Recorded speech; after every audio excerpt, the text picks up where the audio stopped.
Uh, I had a brain cramp. I squeezed my brain a little too much. He's David Morris Sudi. I'm Candid Frank, and you're listening and watching CFL Talk. There's a secret out. What's that? The CFL ain't that bad a league after all. Oh, really? Why are you whispering? Because we don't want the XFL to know they suck. Oof. Oof. I I'm mean, just kidding. I'm just kidding. it's CFL. Let's just say CFL fans have been making it known what they've been noticing down south with the ratings in that in the XFL. And the games. Mm-hmm. We forget and don't appreciate. You know, when people talk about, I think the context of the CFL being historically existing for eons, you know, as long as any league, in fact, all leagues, when it comes to football. And we forget, I'm not talking about the first 100 years. I'm talking about maybe the last 10, 15 years. It takes a while to get something going and to have coaches in place, players in place, rules in place, a game in place, stadiums in place, fans that are interested in place. Yes, we can argue about how many there are and all that wonderful stuff. Mm-hmm. But the fact remains this league is up and running. And it takes a lot to get there. Yeah, no, it definitely does. I mean, this is why a lot of players, even with the allure of these other leagues, they're not running for those leagues because they know that the CFL has one thing that the other leagues don't have. That's credibility to be able to know that they can sustain year after year. We understand that it's not thriving as much as it should be, but it is doing a lot better than some of these other leagues that are clearly struggling because no, there's a lot of reasons why these leagues struggle, but the main thing that CFL doesn't do is they just keep pushing forward, right? Even if things aren't Absolutely. going great, they still find a way to push forward and move past those tough periods.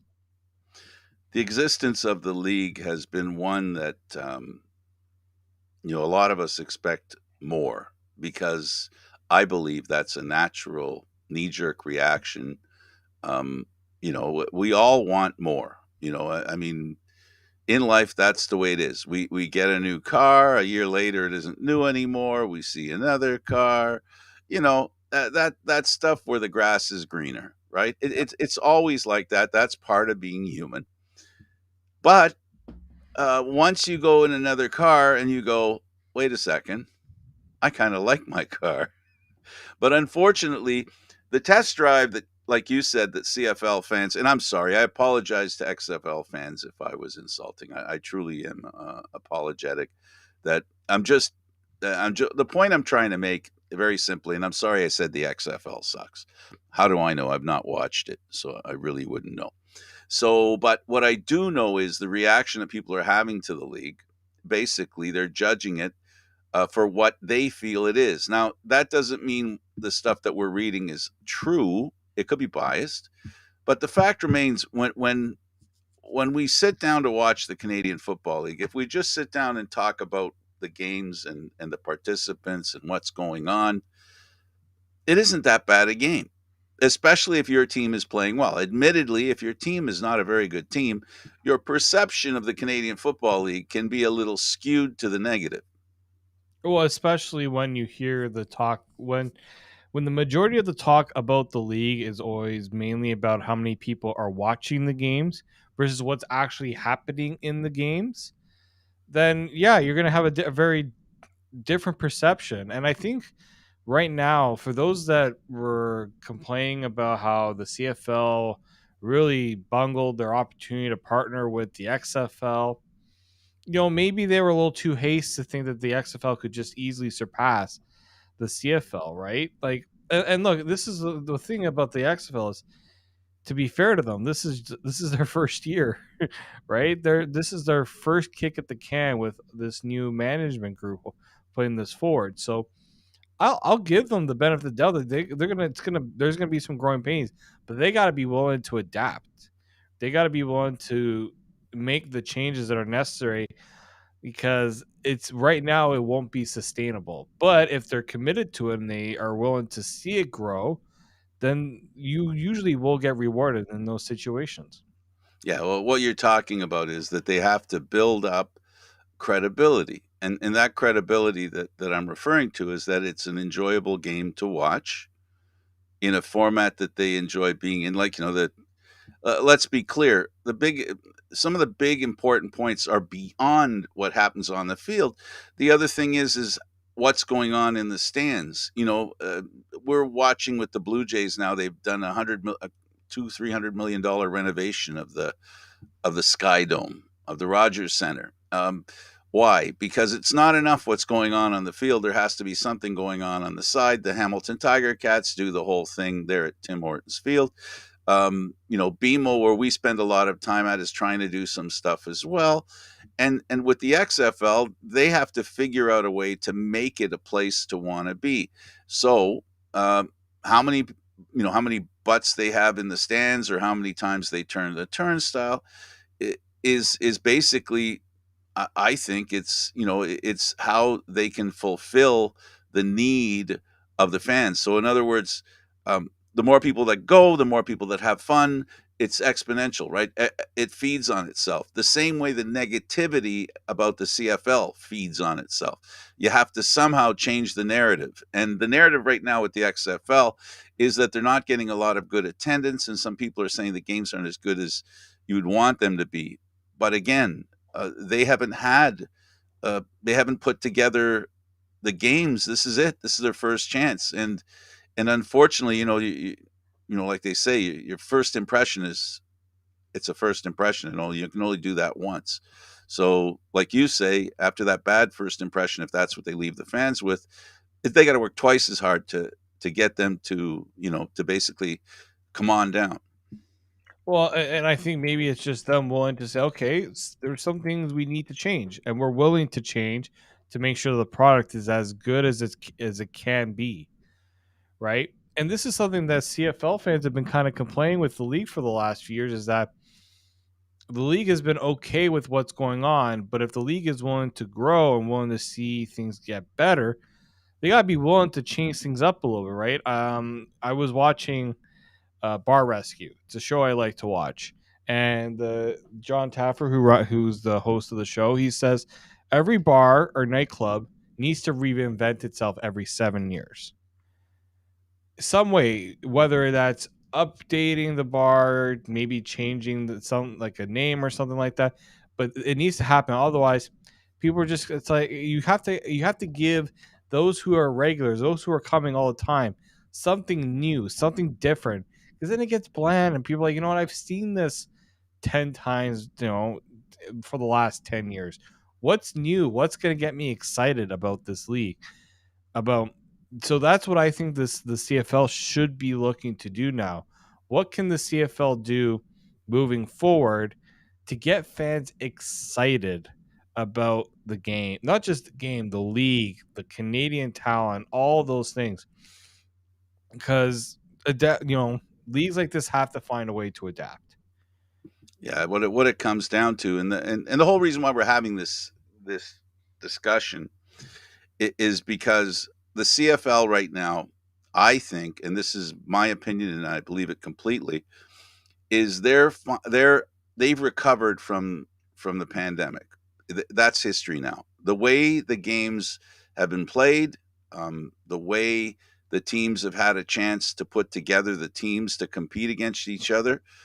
Uh, and remember, I go back to what I said before. If your team's not playing that well, it taints how the whole league is. But generally speaking, looking at the league on a whole, even those teams that didn't do that well had some great games, and the game itself has been very entertaining. And if we're going to judge the teams that are ready to play, in other words, the teams that make the playoffs, we saw a lot of all the playoff games were very interesting. All the playoff games were played by really good players.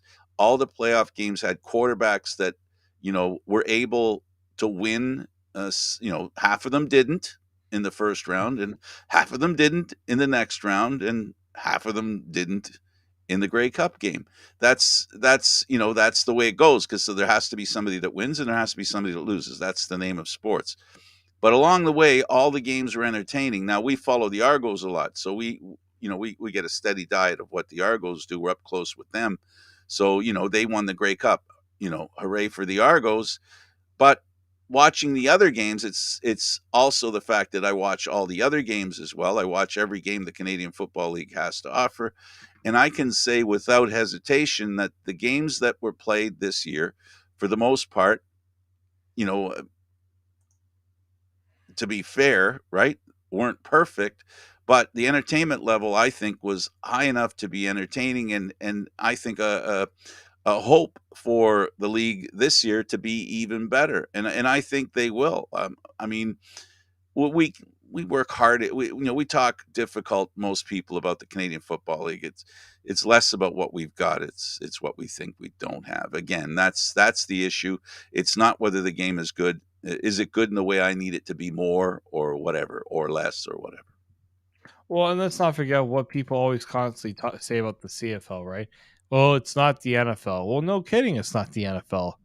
It doesn't have the reach that the NFL has. It's not. It's too small of an operation to really make that comparison. So I never like when people do that. It's just like, you're trying to compare, a small grocery store that's run by a family to Metro or Loblaws. You can't compare the two. It's just not fair. But there are things that you like when you go to those smaller places, and there's things you like about going to the big places. It's what everyone's flavor is, and not everyone's going to have the same opinion of it. And so that is the CFL really has to decide: are they okay with their current path? If they are, then they're gonna keep. I think they'll keep catering to those fans. But if they want to cater to the newer fans that are looking for something different, gonna have to make some decisions that might not be so popular with some, but could bring in that newer group that they're trying to get it trying to grab. Yeah, hopefully, and I think it's true. I think now that the teams had a season of 18 games, yes, ticket sales could have been better. They always can be better, but they had that opportunity to make some money. Hopefully, the league now has more money than they did at the end of the previous season. Hopefully, they can use the financial where they have the financial wherewithal now to do some things to help raise the profile of the game. The big thing is that they have to resell. To your point, the way I'll put it is, the league has to resell itself every year. It can't. The Canadian Football League is not in a place where they could use that 7-year principle that you're talking about, because they're not there. They're not in a place where they're totally set up the way they want to be and everything's going the way they believe it should go. They're working hard to try and make the league better by leaps and bounds, because they've got to catch up on what happened the last couple of years. I think they'll do a good job of that. We haven't heard from Randy Ambrosi much, but what we have heard, if I can change the subject a little Mhm. bit, we're starting to hear that maybe Nova Scotia is not the answer to expansion. With the purchase of, we didn't talk about the purchase of the Montreal Wow. Alouettes. Um, that's a significant purchase and a significant owner now with the Montreal Alouettes. And just in the past day or two, they've developed an agreement with Videotron, which is RDS's competitor, and on an equal footing. Basically, it is an equal competitor to RDS, which is TSN's version of the French version of TSN. But now there's Videotron. Now, speak to the ownership, the new ownership, and what kind of, I don't know, new voice the Canadian Football League has now, not just in Montreal, but in Quebec and in the rest of the country. Well, I think the big thing first and foremost is local ownership, right? That's the biggest change right there. You get the owner who not only lives in Quebec but has done business in that city, well, in that province, who has deep ties to the sports market in that province, right? It's the perfect owner for this team because that, no offense to the former, with Gary Stern and Spiegel there, they just did not have they had a passion for owning a team, but it wasn't in that market. And I feel like you need someone that understands that market to really help push it forward. I think, yeah, the Stern's passing was a blow, though, David. That, like, yeah, the the the father was plan sort of got kneecapped. yeah, but I also think they realized how much of a significant investment it was going to be, and they just did not have the resources to do it. And you just mentioned the first thing that this ownership group does, they sign a partnership deal with Videotron. So now you're gonna see their branding on the jerseys. So right now you're already starting to see the benefits of having an ownership of that telecommunications within that within that province. Guess what? Not gonna be surprising if you're gonna see the Montreal Alouettes get a little more time on the media, especially the francophone media in that province. And it makes me wonder, and we heard Randy Brosey kind of bring it up, and I know some people are kind of rolling their eyes at the idea, but having that second team coming out of Quebec rather than in Halifax. Some people are like, oh, but they already have the U Sports with Laval, and then you have the Montreal team there. It's perfect because guess what? We're already seeing the benefit of it in Alberta with Edmonton and Calgary. I'm sorry, provinces can share teams. Toronto and Hamilton, and And Ottawa.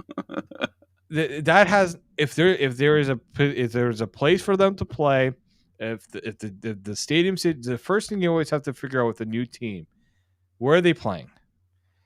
Can we get the ownership, and do we have enough of a drive towards season tickets? How many people in Quebec City may want to go and watch professional football and don't want to go and watch in Montreal? I mean, that's probably the biggest thing. How many want to watch Quebec play Montreal? Oh, there, yeah. I mean, they were talking about, How many want to see that happen? yeah. Like, look, I understand that they already have the U Sports rivalry, but imagine you take that up a notch and you get it on. Like, I'm sorry to say this, but U Sports doesn't get the platform that the CFL gets. And I know the CFL platform can be much better, but it's already much better than what U Sports is getting. It just and Well, I that don't think it's an. I don't think it's. I don't think you're saying it's an or. You're saying an and it would be a yeah, different, you're right? It's adding an to it. and. You're adding. How many You're more adding to the football environment, spectrum, or whatever. how many more people would potentially go and play football in Quebec knowing that there's a professional team They've there? already got a fantastic They're the best. They are league. the kind of the they set the standard, right, across U Sports in a lot of ways. Sorry. Can we agree at this point that it doesn't matter which team's the 10th team, whether it be by surprise a Quebec team or a Nova Scotia or a New Brunswick team? Do you agree that a 10th team's what is necessary? Yes. Um, and the Quebec idea or the Nova Scotia Halifax team is great too, but I have to say, in as far as Labor Day contests are concerned, I got nothing against Halifax against Montreal. That would be awesome, right? But Quebec against Montreal, can you say Calgary, Edmonton, Toronto, Hamilton? Like that's it makes so much sense for the CFL to really think about the value of having that rivalry. Montreal doesn't really have a rival. If you really think about it. Like maybe Ottawa just because of the how close they are, but I think it's becoming more apparent that like you don't have that Toronto Hamilton type of rivalry. Yeah, what you're talking about is a turf dispute. Yeah, Like Hamilton and Toronto have a turf dispute. exactly. Calgary and Edmonton have a turf dispute. Yeah, so I agree with you on that. No, they really do. Now I understand that now like they need that 15 to be East. That's the other thing that needs to be considered because the West, they already considered it watered down the CFL playoffs because there's so many teams in the West that try to make it every Oh year, my. and there's fewer in the East. My head explodes with the idea that Quebec gets a team because then I'm saying, well, if Halifax still wants a team, and then you have six in the East, what do you do in the West? You have five. Is there some place in the West that another team? There's a viable team in the West somewhere between Winnipeg and BC. I mean, is there another place that could support a team? We have two in Alberta. Could we have two in BC? How No, much would that help BC if there was another team in BC? Can the CFL? I don't know. Can they have six teams? And you know why I'm saying this is because I was listening to what you were saying, and having six teams, four teams make the playoffs and two teams don't. That makes the playoffs a little more interesting and less of a gift. why not try to get a second team out in Saskatchewan?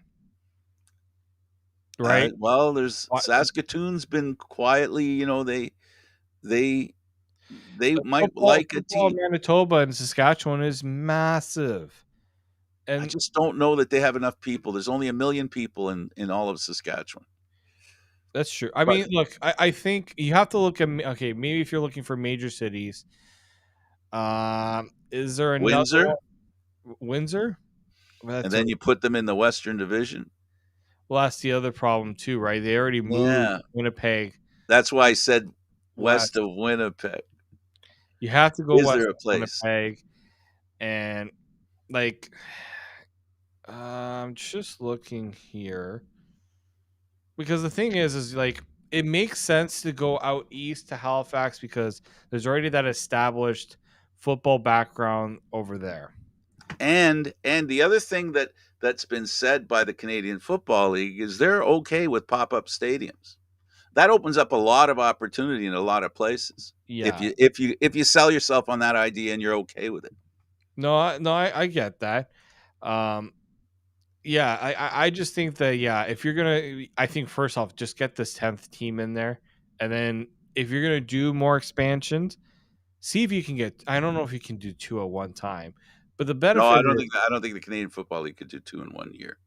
I don't think You so. go with the you go unfortunately first to the you know first one up, laying the money down, laying the commitment, having a place to play, all those wonderful things you need that you should ask for from someone who wants a team. Mhm. They meet all the requirements, right? Not just because they want a team. That's not good enough. They need to understand what they're in for. There has to be a lot of vetting going on, not only financially, but also with a stadium of some sort, a location that is there a possibility that it'll be successful long term? Yeah, the first one to the line, as far as I'm concerned. I love both the towns. Either would be great. I have an affinity to Halifax because it's the one that we've been pulling for. In fact, on the screen you can see to the on Yeah. one side you can see part of the logo of the Atlanta. Anyway, yeah, I really think that it's whichever comes first. There's nothing. There's no. With the only loss with Halifax not getting the team, the thing I enjoyed the most, the thought I mostly sort of selfish coast to coast. With the Quebec team, we won't have that. Coast to coast. That to me is it just says Canadian Football League. No, it really does. There's so many. There are. You have to think about not just the. You have to. There's a lot of considerations too. Like, will certain markets be able to handle a professional team as well? Right? Does there the infrastructure in within that city to get it done? Quebec City, we know it can because it's already got a rich history with sports. They're craving for an NHL team in that market. Well, what if the CFL got in there first before that it's even a possibility? I think that's something that I don't think gets talked about enough. You know, What I think about what the NHL did with Vegas, they were the first. They got in there first, and now it kind of opens the idea of, oh, maybe more sports can work in Vegas.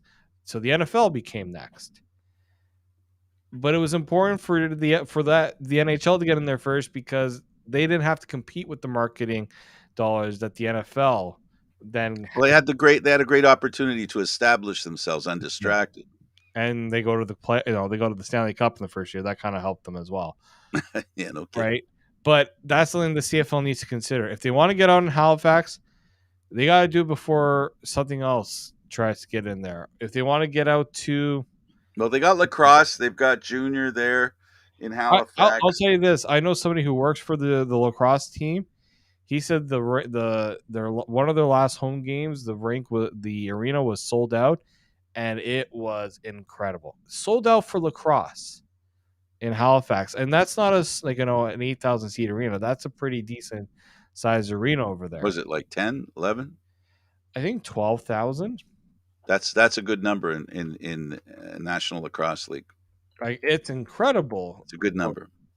I'm actually just looking at a And lot of I think that a lot of that is due to the point you're making is that, there's a lack of service, professional sports service in places, which is if we talk about 12 teams in the Canadian, it would be great.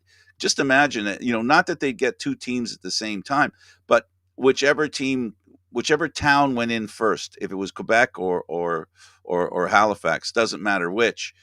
The conversation, I think, if the organization that wins the day and ends up in the Canadian Football League does like Ottawa did at first.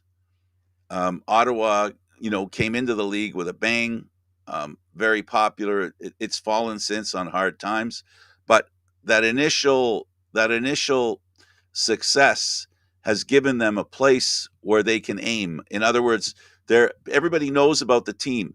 The team faltered a little bit. People became dispassionate or less passionate about the team. It started to dissipate a little bit of that interest, but it's there. It's there. The team gets better. I'm positive it'll come back. It's been established. So if Quebec comes in, um, I don't see how Halifax ends up out. I just it would all of a sudden. Well, maybe we should talk about. We've had 5 Western Division teams and 4 Eastern Division teams forever. What would be wrong with having 6 in the East and 5 in the West? And then see what happens after that. Because, like you said, it's not all going to happen at once. But if they could, in a couple of years, 2 years, end up with a fifth team in the East, and if that team is successful, viable, and draws a lot of interest and enhances and makes the Canadian Football League better, it won't be that hard to convince people that maybe Halifax should still come. I really think this league, if it was a 12-team league, I think the interest would get a lot more heightened because of the 2 teams that don't make the playoffs as opposed to the one, that kind of thing, where it right. becomes more competitive. You're just adding more credibility to your playoffs when you have more teams vying for it each and every year.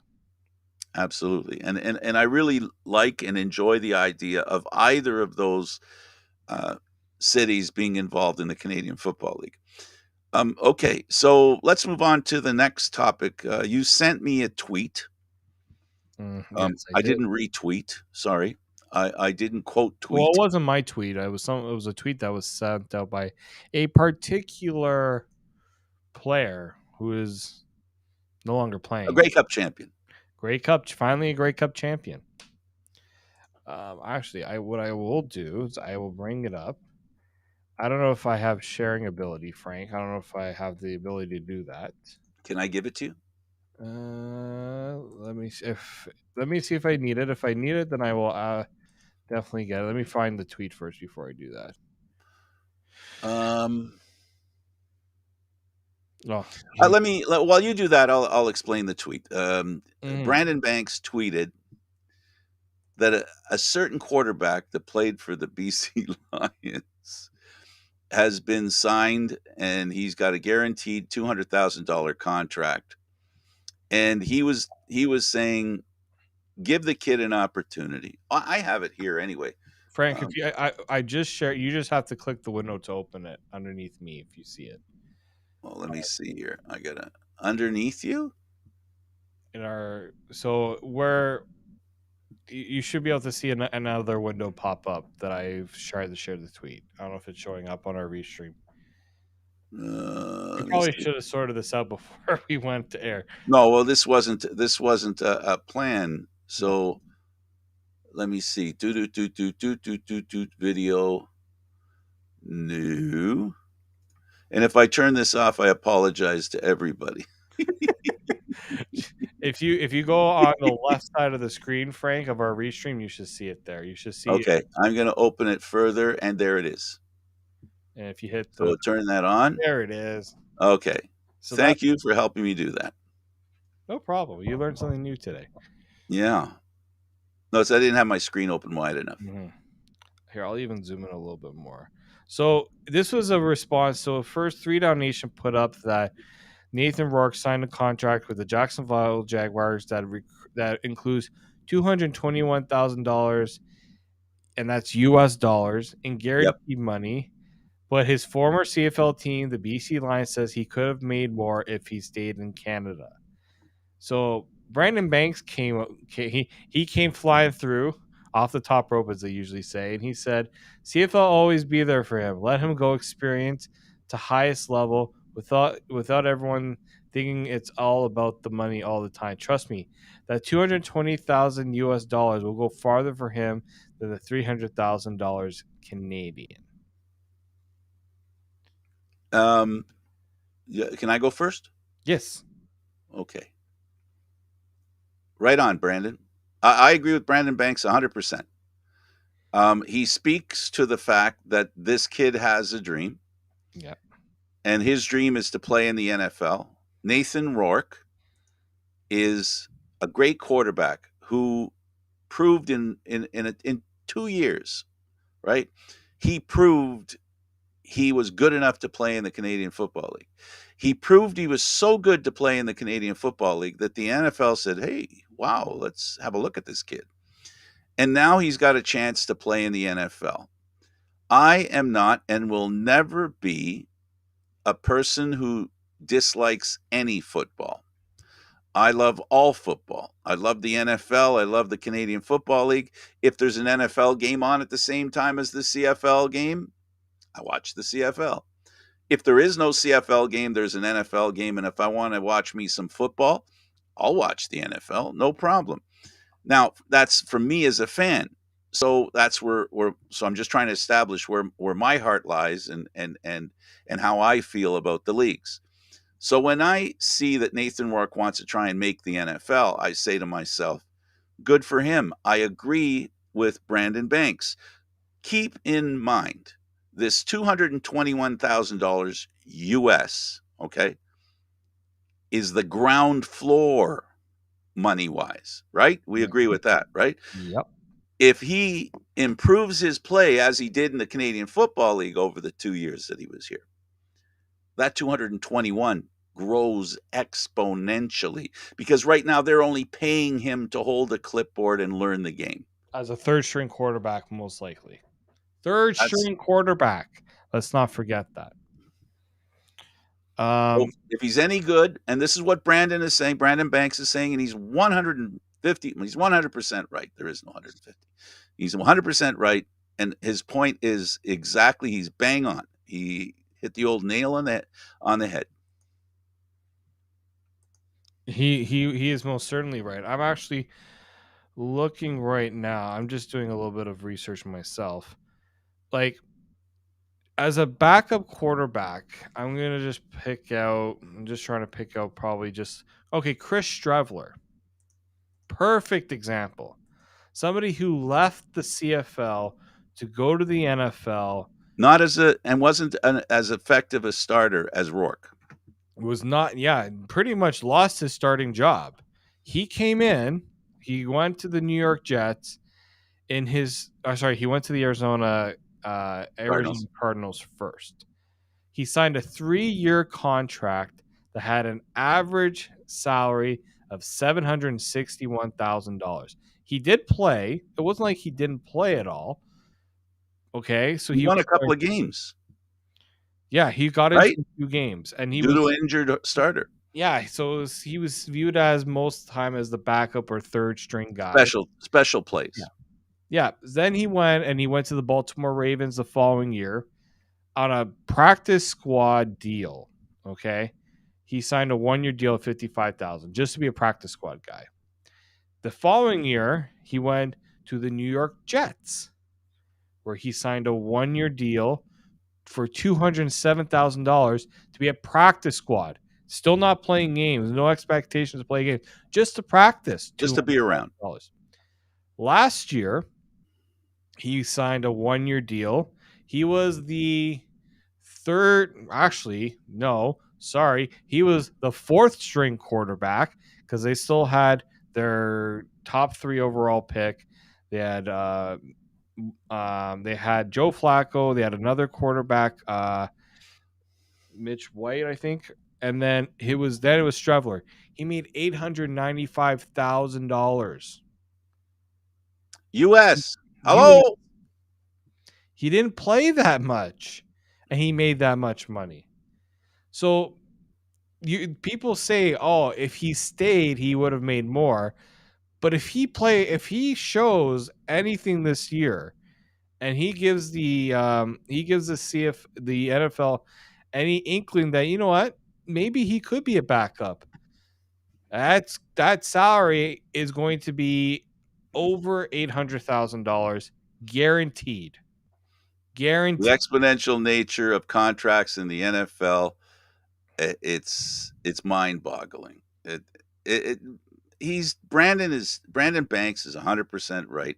Yeah. He's putting himself if Brandon's telling us how much he wants that to be him. And you want to know a secret? I whispered at the beginning of this show. Here's another whisper.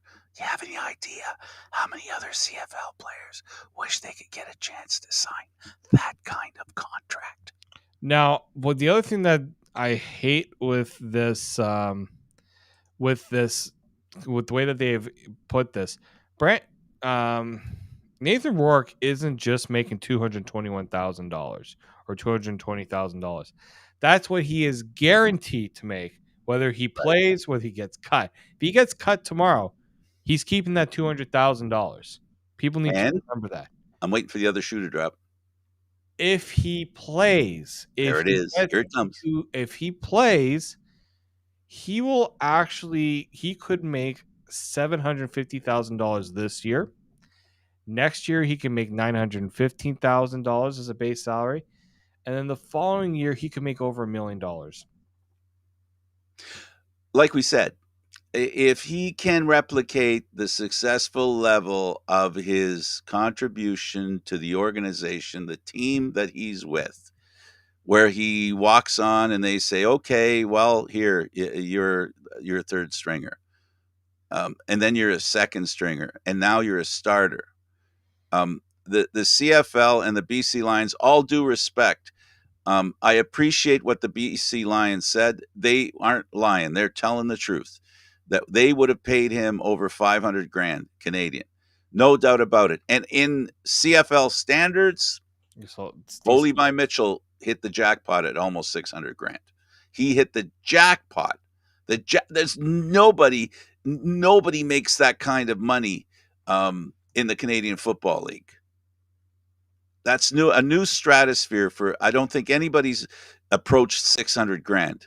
I don't think so. Anyway, I don't even think I thought Michael Riley got about Mike Riley 800. wasn't he a half a million? He was at 800,000 if I'm He's not. at 800,000.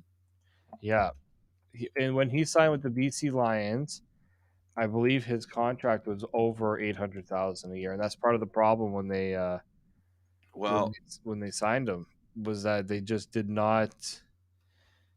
Yeah, I'm just checking well, here. whether he made it or not, the point is that if you pay a quarterback 800,000, the team's not going to be that good.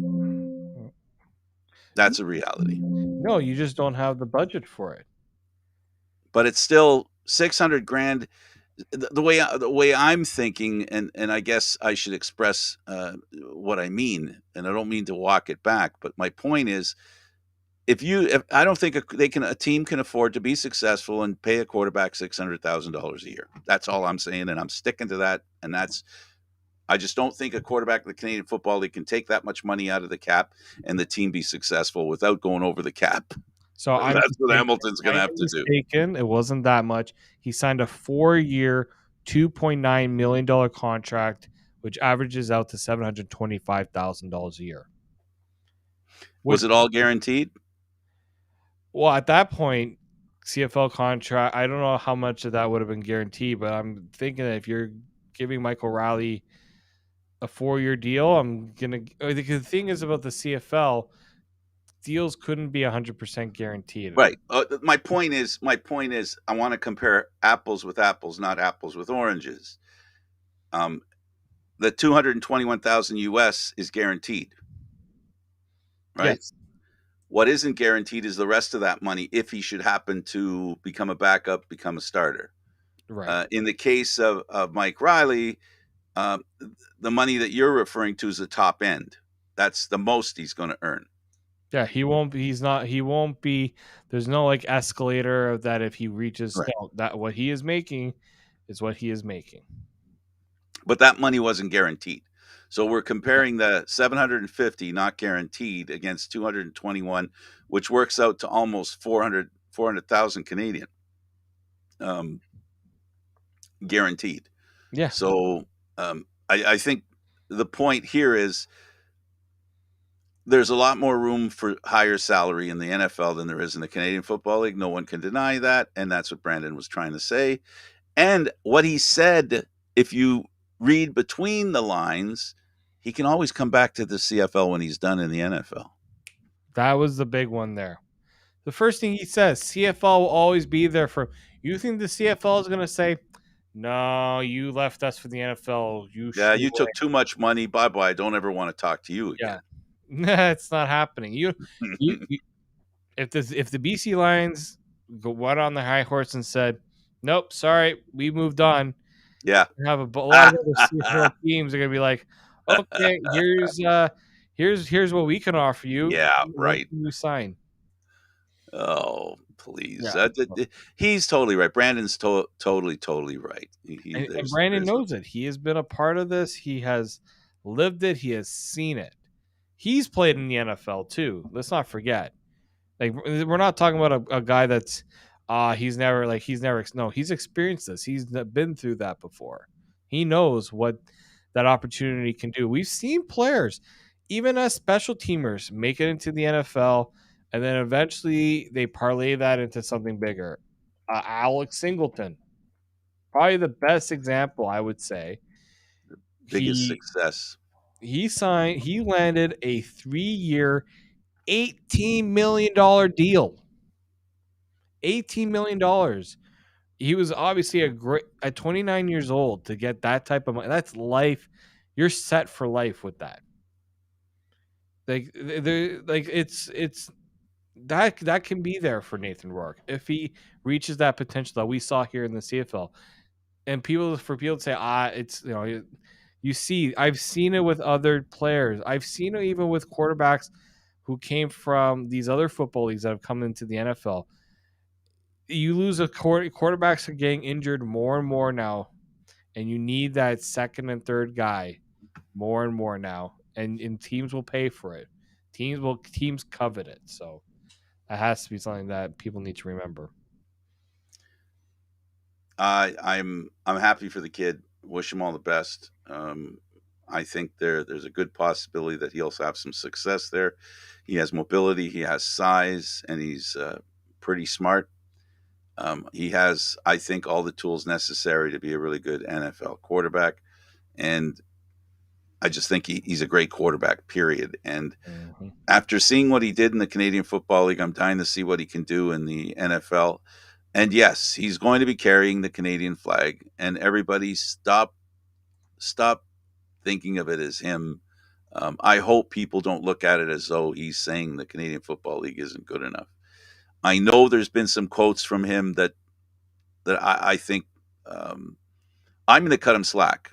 You know, like there were quotes that kind of sounded kind of, Well, I'm here at the Canadian Football League. There was never a plan to stay here. You remember the quote that I'm talking about, and I'm not doing it verbatim. Okay, I'm just the theme of the conversation was, I always intended to end up in the NFL. That's where I really wanted to go, and he was honest about it. I don't know what else people want from someone. He was honest about it, and everything that Brandon Banks said is the reason why he said it. And I ask CFL football fans, and this is the last remark about Nathan Rourke, to put yourself in his position and you have a chance to play in the NFL. Come on. You know full well what you would do. Yeah. You know what you would do. Oh, for sure. Oh, for sure. That like it can't be denied the opportunities you can get with the if you decide to go to the NFL. You look at it the NHL, you look at MLB. How many of these athletes just hope that if I get that one opportunity, I could potentially latch on and be set for life. We've seen it, and it's not a once in a deal lifetime sort of deal. It is something we have seen repeatedly throughout history. So there's enough of a sample size to know that, you know what, this isn't a one off. It's there's a formula that these players believe that can happen, and I you just have to hope that they can get there. Like I said, the topic of Nathan Rourke, I've worn mine out, so I've done all I'm going to say. But what I will say about Canadian players, Canadian footballers, Canadian football players who want to play in the NFL, um, the moment they decided to play football, pretty sure the place they wanted to end up in is the NFL. As a Canadian Football League fan and dedicated fan that I am, I do not find that as an insult or a put down of the Canadian Football League. It basically is being put yourself again. This time, not talking about Nathan Rourke. I'm talking about every kid that picks up the game of football. Mhm. Um, you know, they dream of being in the NFL. That doesn't mean the CFL is a non-starter.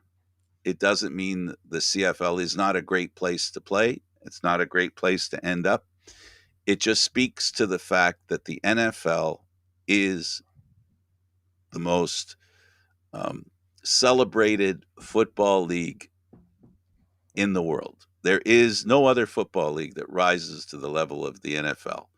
And that in itself is the star that they're looking at, that shining star over the hill. That's the NFL. But here's the good news. If you can't make it in the NFL and you still love to play the game of football, the Canadian Football League is not a bad second choice. That's a pretty good second choice that you get. And we know the amount of Canadian players that play in the NFL. The dream of playing in the NFL is not unrealistic. That's not what I'm saying. What I am saying though is that it's attainable by hundreds, literally, um, of opportunities for Canadian football players to play in the Canadian Football League as opposed to a handful in the NFL. Yeah, exactly. Like you go where the money is, but and not just money, opportunity. You know, you want to do right by the CFL. If honestly, if the CFL could pay these guys, some of them would consider staying because they love living up here in Canada. It's just that's not the reality that the CFL finds themselves in. Well, there's you and I'm going to speak for myself. I shouldn't speak for you. I'll say for myself, I really have no idea what it's like to play in the NFL. I really have no idea of trying to establish a career in the NFL. I really don't know what it's like to stay in the NFL and maintain a career in the NFL. But what I do know, and I'll take certain players, the few players who have left the NFL to come to the Canadian Football League and have spoken glowingly about the experience in the Canadian Football League. I will take them at their word and say, while growing up, the place you wanted to play was the NFL. You get there and you go, well, it isn't quite what I expected. It's not what I want. Here's this other league, and I'm playing in it. I don't make as much as I did in the NFL or I can make in the NFL. But man, I love playing the game of football and the brand of football that they play in the Canadian Football League. And I'm able to contribute to. is something I look forward to doing, and I'm glad I'm there. I believe them too. Yeah, no, for sure, and that's something the CFL should hang its hat on. To Absolutely. And help. we as fans should hang our hat on that. You know, we should take the CFL for what it is. Fantastic, entertaining football that at a price point that most Canadians can afford, that most Canadians, if they love football, can enjoy the game. The game is very enjoyable. And the experience of going to the game, tailgating, and the fan camaraderie. We've had the good fortune to go to some Grey Cup games. I've gone to a few, and every Grey Cup tells me one very important thing. It doesn't whisper, it yells at me. Damn, this is fun. And it is. Mhm. The Canadian Football League is fun. It's fun to be a fan. It's fun to take part, to watch the games. It's fun to be around all the other people that love the game. It's not about being the best league. It's about being fun and being happy to be a part of that and enjoying the time that you have for the small price of money. For 30 bucks, 35 bucks, you get to go to a game. Come on. I 20 if mean, you I'll say this, the Argos there was a an advertisement for Argos season tickets. You can go for as little as $28 a game to go and watch, and I'll tell you this, at BMO Field, there is no bad seat. You pay for $28 and you get even the you get your nosebleed, money's worth. you get your money's worth. And you know what? If every team has the ability to be competitive, okay? Not talking about winning championships. I'm not talking about finishing first. I'm talking about being competitive. So when the fans sit their butts in the seats, they start watching the game. And if you're a homer, you're proud to be a homer and you're glad to support your team. Mhm. If you just love the game of football, you're glad to support the two teams and watch the game that they provide. Great football is great to watch. And the Canadian Football League, like so many other leagues, or unlike so many other leagues, offers a far better game than some of these other upstart leagues or revival experienced leagues offer. And we can criticize, we can look for what's wrong in the Canadian Football League. Um, there was a guy named Mercury who was a superhero of Greek times.